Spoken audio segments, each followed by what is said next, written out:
Earlier this month, as the temperatures began to drop, Islington Council conducted their annual street count.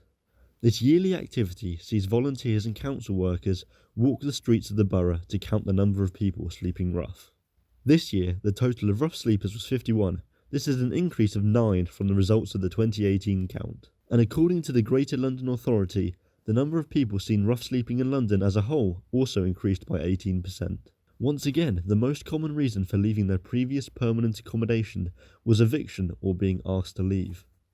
This finding appears to reinforce the criticisms of Sarah Turley, Street Population Coordinator for Islington. In the report released after the street count last week, Ms Turley blamed the increase in homelessness on short-term tenancies and less affordable social housing. One project helping homeless people on the streets of Islington is the recently founded Take One Leave One. Today, they began their winter campaign to provide warm clothing to the homeless by accepting clothing donations for their public, free-of-charge clothes rack. This concept was adopted from a Chicago-based project by the organiser Stefan Szymanowicz, who was collecting and handing out coats in Exmouth Market.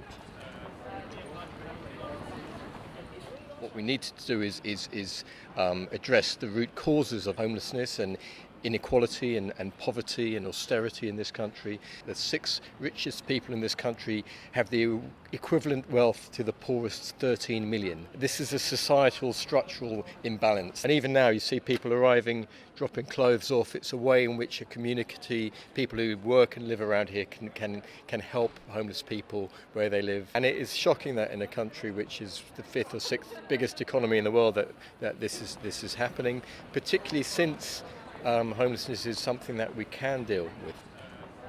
At the project's launch, Milena Byam from Amnesty International explained how responsibility for helping the homeless has fallen to local communities.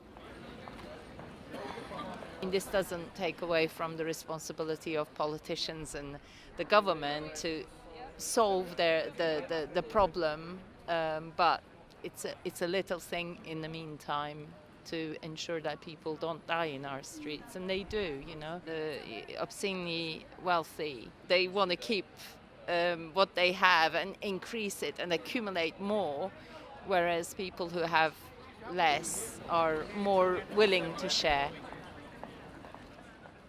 Going forward, the organisers of the Take One Leave One project have ambitions of spreading more clothes racks around London and eventually nationwide.